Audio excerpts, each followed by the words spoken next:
شروع اللہ کے نام سے جو بڑا مہربان نہایت رحم والا ہے۔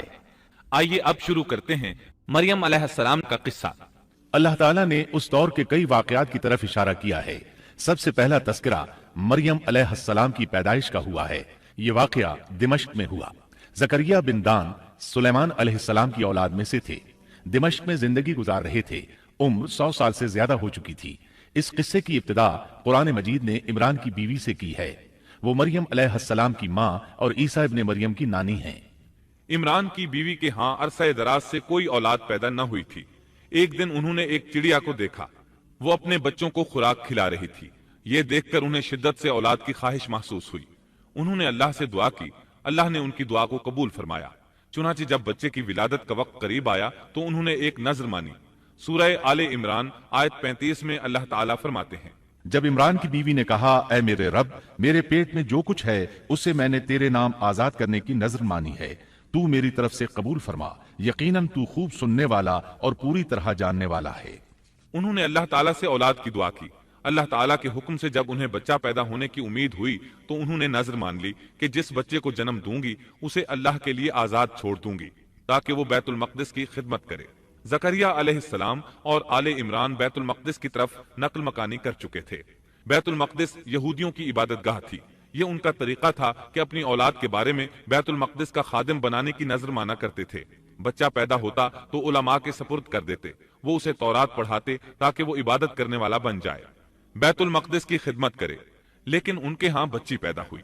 بچیوں کو تو خدمت کے لیے وقف نہیں کیا جاتا تھا۔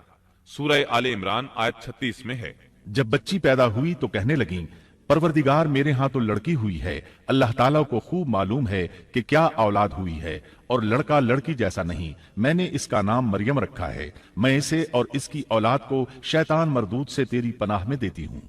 عمران کی بیوی حیرت میں پڑ گئیں کہ انہوں نے تو نذر مان رکھی ہے اور اب لڑکی کو تو بیت المقدس کی خدمت کے لیے وقف نہیں کیا جا سکتا۔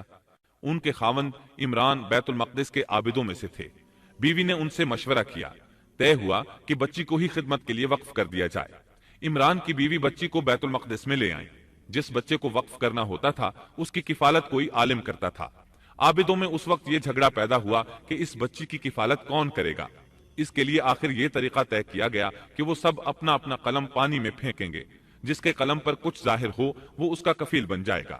چنانچہ سب نے اپنے قلم پھینک دیے، وہ پانی کے بہاؤ کے ساتھ بہنے لگے، جبکہ زکریا علیہ السلام کا قلم پانی کے بہاؤ کی مخالف سمت بہنے لگا۔ اللہ تعالیٰ سورہ آل عمران آیت 44 میں فرماتے ہیں، تو ان کے پاس نہ تھا جبکہ وہ اپنے قلم ڈال رہے تھے کہ مریم کو ان میں سے کون پالے گا، اور نہ تو ان کے جھگڑے کے وقت ان کے پاس تھا۔ اس طرح زکریا علیہ السلام کفیل قرار پائے۔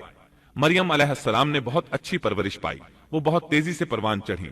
آپ کا جسم مضبوط اور خوبصورت تھا، بہت نیک اور عبادت گزار تھی، عورتوں میں سب سے زیادہ سچ بولنے والی تھی۔ اللہ تعالیٰ نے انہیں اپنی کرامات سے نواز رکھا تھا۔ اللہ تعالیٰ سورہ آل عمران آیت 37 میں فرماتے ہیں، جب کبھی زکریا ان کے کمرے میں جاتے، ان کے پاس روزی رکھی پاتے، وہ پوچھتے، اے مریم، تیرے پاس یہ روزی کہاں سے آئی؟ وہ جواب دیتی کہ یہ اللہ کے پاس سے ہے، بے شک اللہ تعالیٰ جسے چاہے بے حساب رزق دیتا ہے۔ زکریا علیہ السلام کو جب کہیں جانا ہوتا وہ مریم علیہ السلام کے کمرے کا دروازہ بند کر کے جاتے تھے۔ جب واپس آتے تو اس کے پاس رزق رکھا پاتے اور وہاں غیر موسمی پھل ہوتے۔ بہت تعجب کرتے۔ مریم علیہ السلام انہیں بتاتی، یہ پھل اللہ تعالیٰ نے آسمان سے نازل کیے ہیں۔ اللہ تعالیٰ سورۃ المائدہ آیت 75 میں فرماتے ہیں، اور عیسیٰ کی والدہ ایک راست باز عورت تھی، اسی لیے ان کے ہاتھ پر بہت سی کرامات ظاہر ہو رہی تھی۔ ان کی فضیلت سورہ آل عمران آیت 42 میں ان الفاظ میں آئی ہے، اور جب فرشتوں نے کہا، اے مریم، اللہ تعالیٰ نے تجھے برگزیدہ کر لیا اور تجھے پاک کر دیا اور سارے جہان کی عورتوں میں سے تیرا انتخاب کر لیا۔ سورۃ المائدہ آیت 75 میں ہے، مسیح ابن مریم پیغمبر ہونے کے سوا اور کچھ بھی نہیں، اس سے پہلے بھی بہت سے پیغمبر ہو چکے ہیں۔ اس کی والدہ ایک راست باز عورت تھی۔ بخاری، مسلم، ترمذی اور نسائی کی حدیث ہے، نبی کریم صلی اللہ علیہ وسلم نے فرمایا، اپنے زمانے میں مریم علیہ السلام سب سے افضل عورت تھیں، اور اس امت میں خدیجہ رضی اللہ عنہا سب سے افضل عورت ہیں۔ بہت سی احادیث میں 4 عورتوں کی فضیلت آئی ہے۔ نبی صلی اللہ علیہ وسلم نے فرمایا، سارے جہان کی عورتوں میں سے 4 عورتیں افضل ہیں، مریم بنت عمران، فرعون کی بیوی آسیہ، خدیجہ بنت خویلد، اور فاطمہ بنت محمد رضی اللہ عنہن۔ پس ثابت ہوا کہ مریم علیہ السلام کو اللہ تعالیٰ نے بہت فضیلت عطا فرمائی تھی۔ محترم سامعین، السلام علیکم ورحمۃ اللہ وبرکاتہ۔ اس بار ہم آپ کے لیے پیش کر رہے ہیں قصص الانبیاء۔ اللہ تعالیٰ نے انسانیت کا آغاز فرماتے ہی انبیاء کا سلسلہ شروع فرمایا۔ انبیاء اور رسول پے در پے آتے رہے۔ کہا جاتا ہے کہ رسولوں کی تعداد 300 سے زائد ہے اور انبیاء کی تعداد 1,24,000 سے زائد ہے۔ گویا اللہ تعالیٰ نے بنی نوع انسان کو سیدھا راستہ دکھانے کے لیے اتنی بڑی تعداد میں انبیاء اور رسول مبعوث فرمائے۔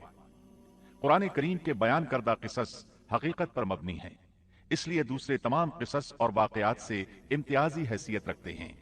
ان کا تعلق خیالات اور ذہنوں سے گھڑی ہوئی باتوں سے نہیں، بلکہ وہ زمین پر واقع ہو چکے۔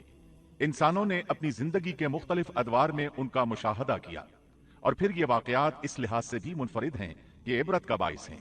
قرآن کریم کے یہ قصص لطف اندوز ہونے کے لیے ہرگز نہیں سنائے گئے، بلکہ ان سے تو بنی نوع انسان کو سیدھا راستہ دکھانا مقصود ہے۔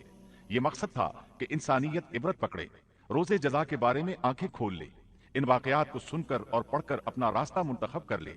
گزشتہ انبیاء کی امتیں جو بھیانک جرائم کرتی رہی ہیں، ان سے اپنا دامن بچا لے۔ اسی لیے انبیاء کے حالات سے واقفیت از حد ضروری ہے۔ جب تک ہم انبیاء کے واقعات سے روشناس نہیں ہو جاتے، اس وقت تک قرآن مجید تک مکمل رسائی حاصل نہیں کر سکتے۔